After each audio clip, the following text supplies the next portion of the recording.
Olá a todos, sou Edson Luiz Carbonari, sou aluno da Uninter cursando a segunda licenciatura em História. Iniciamos o curso de extensão. Este é o primeiro módulo. Vamos tratar sobre República Velha e a Era Vargas. Primeiramente, então, vamos falar sobre a República Velha, que é o período da história do nosso país que se estendeu desde 1889 a 1930. Os marcos do início e o fim deste período são a proclamação da República e a Revolução de 1930. Este período é conhecido entre os historiadores como Primeira República, por se tratar do primeiro período da República do Brasil. A República Velha é chamada pelos historiadores da Primeira República. Esse período foi iniciado com a proclamação da República, que fez com que Deodoro da Fonseca assumisse a presidência. O período de 1889 a 1894 também é conhecido como República da Espada. A República Velha contou, ao todo, com 13 presidentes e com outros 2 que não puderam assumir a presidência. O mandonismo, o clientelismo, o coronelismo são características mais importantes deste período. A política dos governadores e a política do café com leite foram práticas importantes do arranjo político e das oligarquias. O Brasil experimentou um avanço industrial embrionário neste período, que resultou no nascimento do movimento operário no país. A desigualdade social e a política corrupta deste período motivaram revoltas diversas em diversas partes do país. A Revolução de 1930 foi o acontecimento que precipitou o fim do período e iniciou a Era Vargas. A República Velha iniciou-se em 1889, quando aconteceu a proclamação da República no dia 15 de novembro. Foi esse acontecimento que iniciou pela manhã do dia citado, quando os militares, liderados pelo Marechal Deodoro da Fonseca, derrubaram o Visconde do Ouro Preto do gabinete ministerial. Na sequência do dia, José do Patrocínio, vereador do Rio de Janeiro, proclamou a República. Após a proclamação da República, Deodoro da Fonseca foi escolhido como o presidente provisório. Em 1891, o Marechal foi eleito presidente do Brasil para o mandato de 4 anos,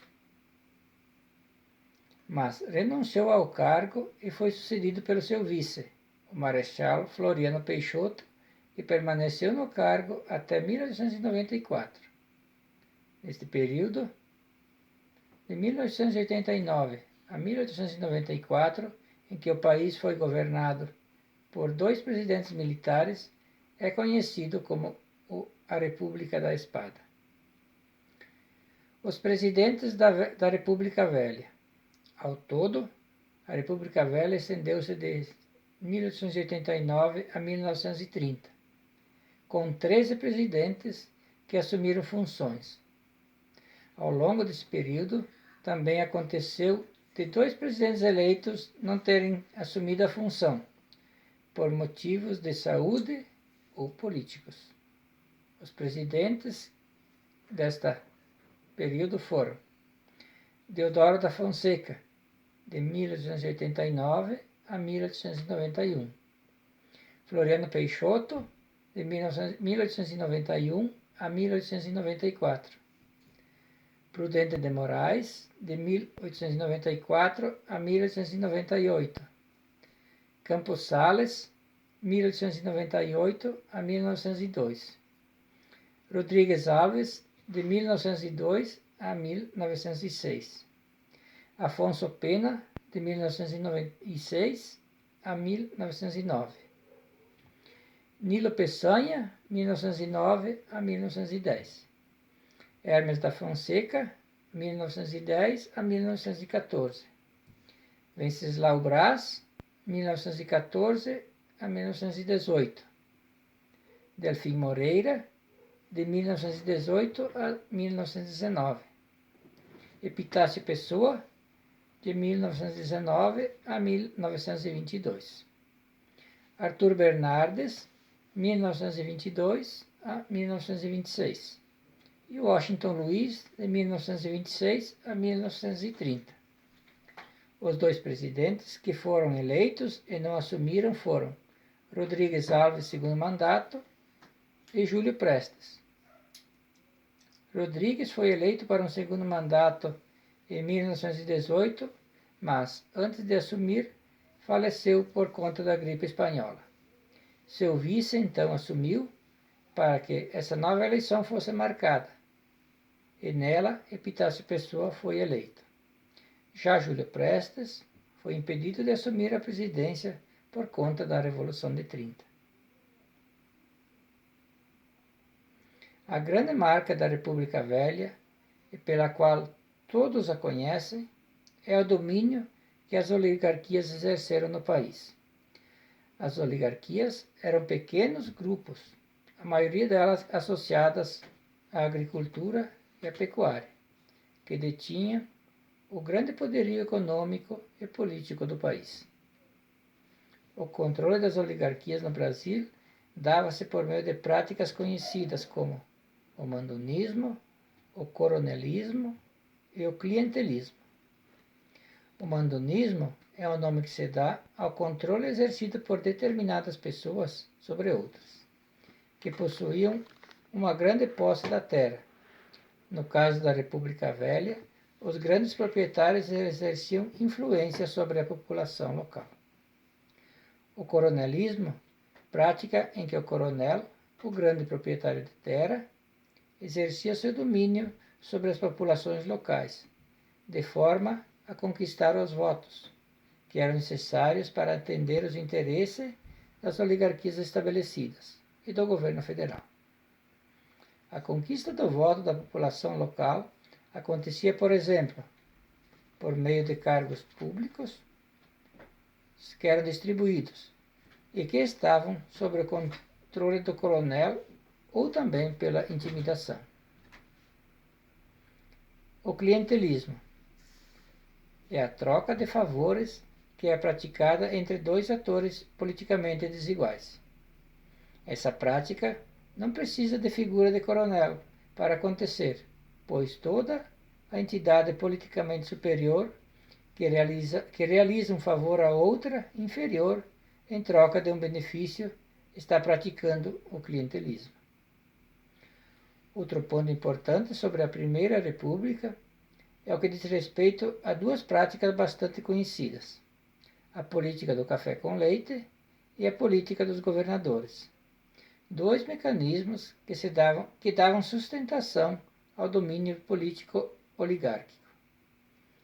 A política dos governadores, ou política dos estados, foi criada durante o governo Campos Salles e se estruturou o seu funcionamento de toda a política brasileira durante o período da República Velha. Sua atuação foi responsável por consolidar uma aliança entre executivo e legislativo ao longo da República Velha. Nessa política, o governo federal dava seu apoio para a oligarquia mais poderosa de cada estado, como forma de reduzir disputas locais entre diferentes oligarquias. Em troca do apoio, as oligarquias tinham como dever eleger deputados e orientá-los a apoiar as pautas do executivo e do legislativo. Para que a política dos governadores desse certo, o coronel era uma figura essencial, uma vez que todo o arranjo para conquistar votos, para eleger os deputados da oligarquia, era feito por essa figura. O coronel, enquanto figura de poder local, utilizava do seu poderio financeiro para exercer pressão para que os eleitores votassem no candidato desejado. A intimidação dos candidatos ficou conhecida como voto de cabresto. Os coronéis, por sua vez, não obtinham a quantidade de votos desejados somente pela intimidação, mas também por meio de manipulação eleitoral. Duas práticas muito comuns eram utilizadas: utilizar o registro de pessoas mortas, para que a mesma pudesse votar diversas vezes, e manipular as atas eleitorais. A política do café com leite é um dos conceitos mais conhecidos desse período e faz referência ao acordo que existia entre as oligarquias de São Paulo e Minas Gerais a respeito da escolha de presidentes. Esse acordo estipulava que as oligarquias citadas revezariam candidatos que concorreriam à presidência. Um ponto importante a respeito da política do café com leite é que os historiadores têm apontado limites para o seu uso, uma vez que a atuação dessa prática de revezamento não se estendeu por toda a República Velha, já que representantes de outras oligarquias também foram eleitos no curso deste período. A República Velha foi um período no Brasil que esboçou um desenvolvimento industrial, mesmo que bastante tímido. Os reflexos do desenvolvimento industrial do país deram-se de maneira concentrada, destacando-se principalmente a cidade de São Paulo, que teve um grande salto populacional neste período. O desenvolvimento industrial e urbano que aconteceu em partes no Brasil levou ao desenvolvimento de um movimento operário, que teve atuação destacada no final da década de 1910, apesar do desenvolvimento da indústria embrionária no país. A nossa economia permaneceu extremamente dependente das exportações de café, e assim ficou até a década de 50. As revoltas. Quando o assunto é sobre os direitos sociais, a República Velha é marcada por um período em que esses direitos foram bastante desrespeitados.